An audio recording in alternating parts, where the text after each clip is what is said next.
Hello everyone, this is G and welcome to Pinoy Dutch Family.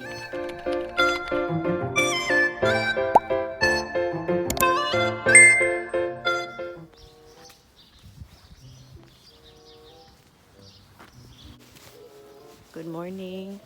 Ngayon is January 2 and I'm on a week off. So I dropped Anna off at the daycare. She went to another daycare today. Didn't have a lot of kids today because some kids are still on vacation. You can see that it's a little bit gloomy. I actually have free time, so then I'll go for a bit of a walk around our neighborhood. Kumusta pala yung New Year celebration nyo? I decided not to vlog on Christmas Day and also on New Year's Eve. I didn't show our New Year celebration because I just wanted to spend time with my family and just to really enjoy the moment. But for Christmas Day, we just went to my in-laws. We had dinner there 24th and 25th in the evening. And then on the 26th, we just decided to stay at home because in the Netherlands, they celebrate two Christmas days. So 25 and 26. Yeah, and for New Year's celebration, we went to France to meet my cousin, my aunties talaga. It was really nice. It was so nice. We for 3 hours and we came back yesterday, Sunday, mga 6 o'clock na kami dumating. It was so nice. So I hope for a better year. Yeah, good health tayong lahat. And peace of mind. Napaka-importante. Peace of mind. Dito pa rin yung nila, yung lights. So nice pa rin.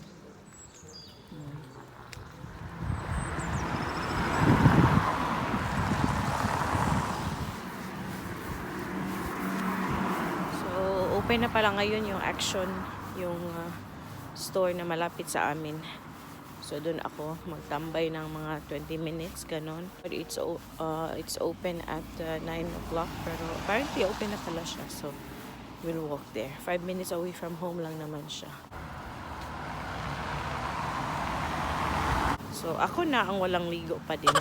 Because, dali na kami ni Ana kanina kasi late na kaming gumising ba. Tapos, nag-text yung daycare ni Ana na sa ibang daycare siya papuntahin, which is also good because then we won't have to walk real far. Hindi ako nag-vlog ng matagal.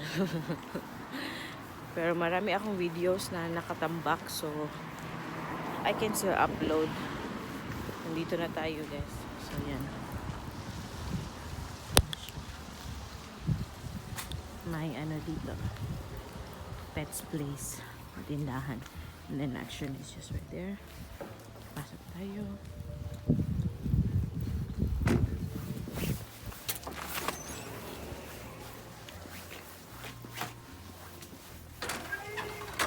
Maganda to siya. Upo ka kaya dito for the extra room. Yan.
Time check, it's already 9:45. And yeah, originally my plan was to be at Action for 20 minutes, but I was there for over 30 minutes. But it was also a good time. Being here in the Netherlands, it totally changed my life as a mom and as a partner. The pace of life in the Netherlands is pretty fast.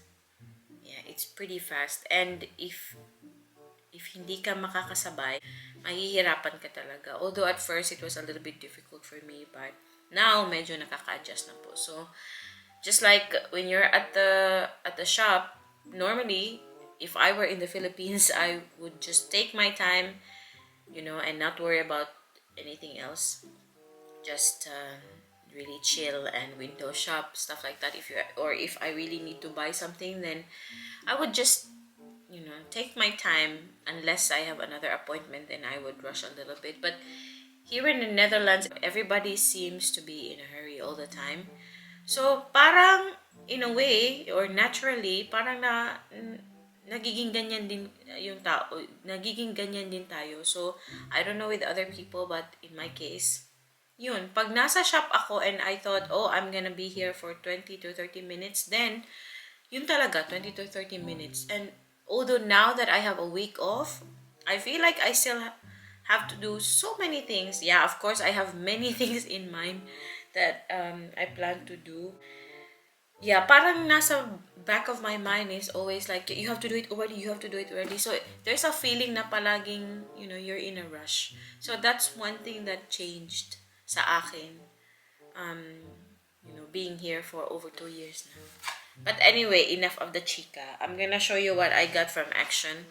Wala akong masyadong plano kung ano yung bibilin ko doon. But anyway, I came home with 2 bags. That's the disadvantage pag yung iniisip mo, sobrang mura ng mga bilihin doon sa isang shop.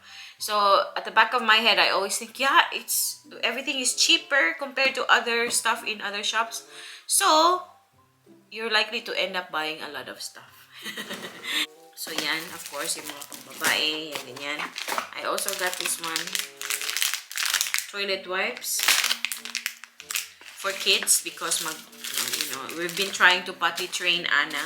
So, one for our toilet downstairs and one upstairs. I always get this 5-liter na trash bag. Bio po ito siya. So, para sa yung mga pagkain, yung tawag doon, yung mga food scraps ba yun? Yun, ganyan.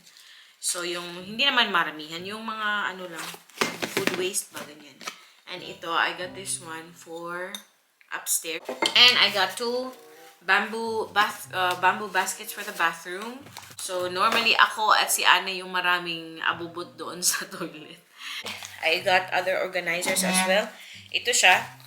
I really like this one because when you're traveling, see, nako-collapse mo siya ng easy lang ng ganito. So, medyo nafa-flatten mo siya ng konti and then, you can just put it in the luggage. And then, pag nasa accommodation ka na or nasa nasa room ka na, so you just do it like this again. So, put your stuff here. So, may ganito na ako kay Ana.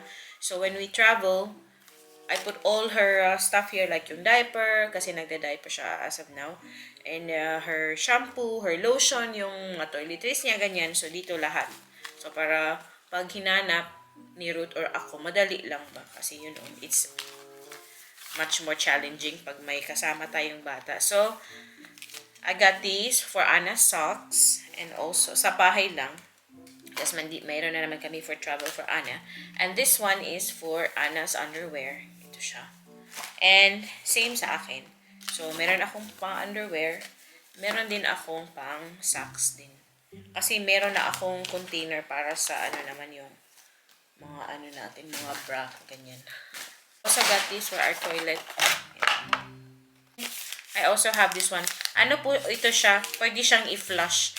Yung pala sa Netherlands, yung toilet paper namin dito, nafa-flush po siya.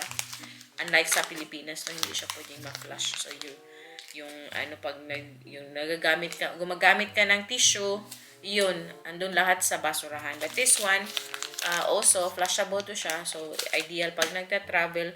Or, because hindi ako makontento na walang tabo, walang tubig pag nagpupupo tayo. So, when I'm outside or in another house, I use this one. Pag na ako sa taas namin, na toilet, nagtatabo ako. But here, sa toilet namin downstairs, yung ganito lang, yung wet wipes yung ginagamit ko.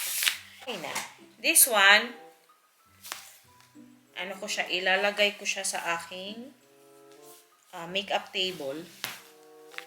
Ayan. Para ito siya sa aking makeup table, makeup na chair. And also, para na rin sa aking study table. Talagang inano ko lang, no? Hindi ko ginamitan ng gunting, gaga talaga.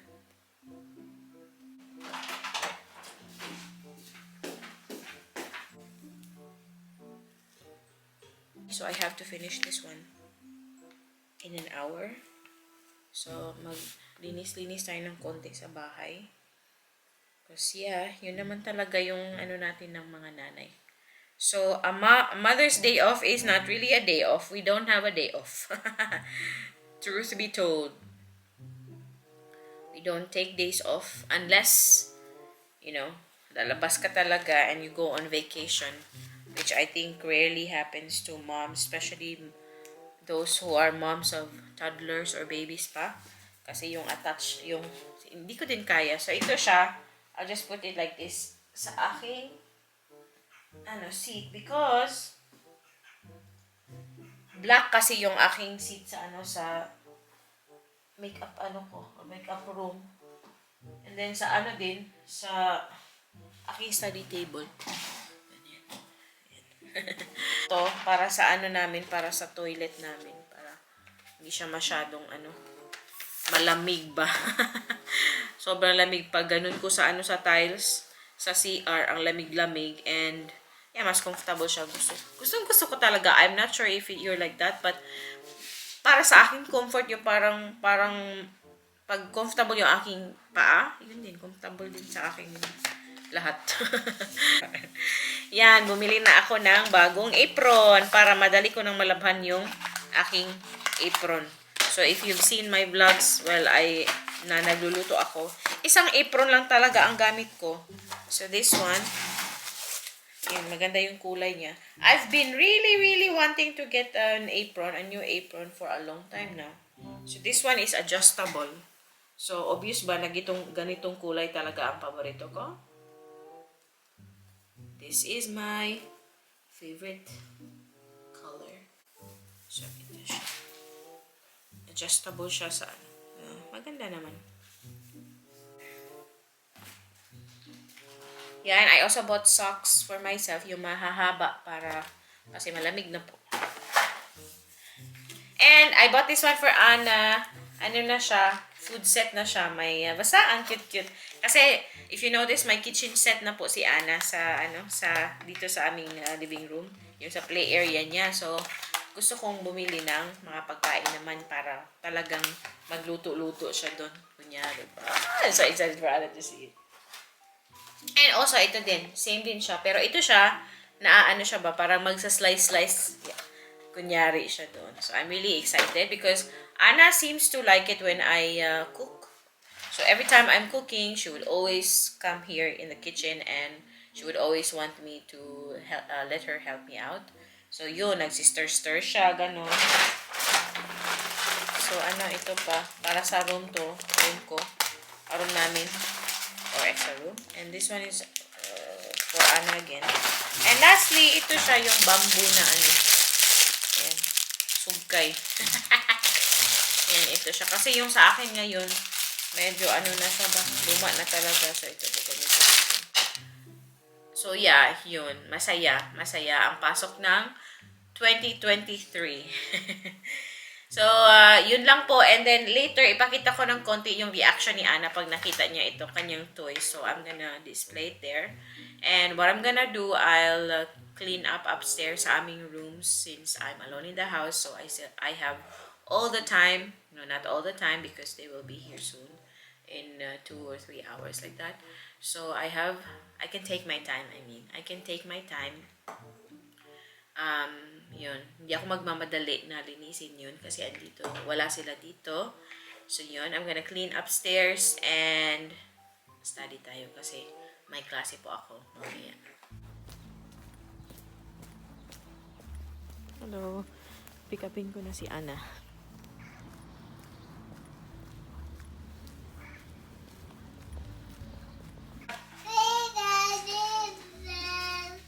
You want to see what Mama has for you? You want to see? Mama heeft iets voor jou. Kijk. Kijk, kom eens. Mama heeft een Kom cadeautje. eens. Ik heb een cadeau voor jou. Cadeau, kijk. Wow. Ja. Openmaken? Oh, do you like it? Over in de keuken. Ja. Like food, ba? Oh. So dan maak ik, can I have scissors, please? Ja. Oh, sorry lang. Wow, veel dingen! Wow! Oh.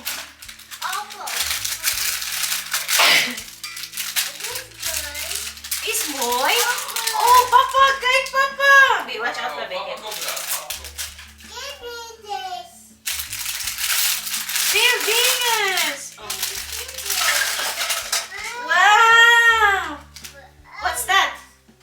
What's that?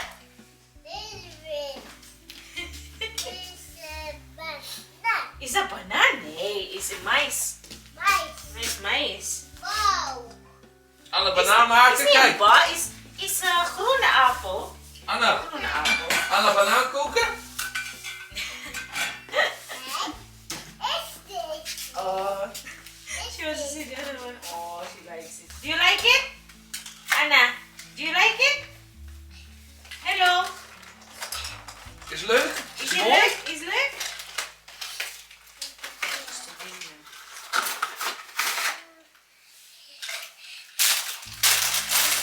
Als je boodschappen doet, hier. Alles hier. Ga snijden hier. Kom maar. Hoppa. Looking here, broccoli. Broccoli snijden. Yeah. Wait. Oh, here. Kom eens. Yeah. Oh. Oh. De orange. Voorzichtig met je mes, hè? Mama, ja. Oké. Oh. En ook die. Ja. Ja. Push, push. Here, middle, in the middle. Oké, goed zo. En nog een keer. Hello again. Ano na, 5:10 na and kakatapos na ng klase ko. And yun, nagustuhan ni Ana kanina yung kanyang laruan. I'm glad she liked it. So, natutulog na si Ruth tsaka si Ana. And ako ay kakatapos na.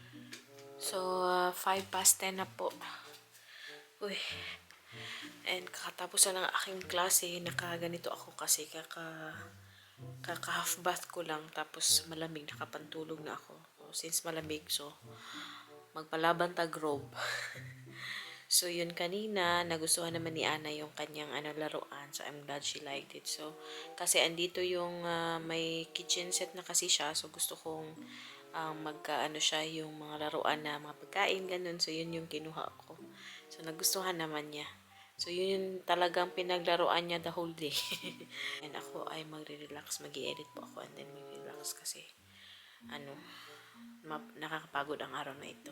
So, I really hope na maganda yung pasok ng taon para sa inyong lahat. Let's all be positive kahit ano pang pinagdadaanan natin sa buhay. Iba-iba po tayo ng mga pinagdadaanan. So, wag nating let's avoid comparing yung ating mga sitwasyon and saying na ay mas mahirap yung pinagdadaanan ko kaysa sa iyo, ganun. Kasi hindi naman natin mame-measure yan. Iba-iba yung pagdadala natin sa mga pinagdadaanan natin sa buhay. So, anyways, what I'm saying is, let's just try to be positive kahit ano pa man yan. So it's a good year, hopefully. So let's just all stay strong, have peace of mind. Choose to have peace of mind. Iwasan natin yung mga negative na mga bagay-bagay, mga negative na energy, ganun. Yun din yung aking message sa sarili ko. Charot. So, yun lang. And yun lamang din yung ating pa-video for today. And I hope nag-enjoy kayo kahit wala namang masyadong ganap.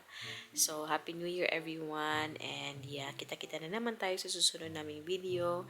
Please don't forget to like and subscribe if hindi pa kayo nakaka-subscribe sa aming channel, Pinoy Dutch Family. And same din po ang name ng ating TikTok account and also ang aming Facebook page.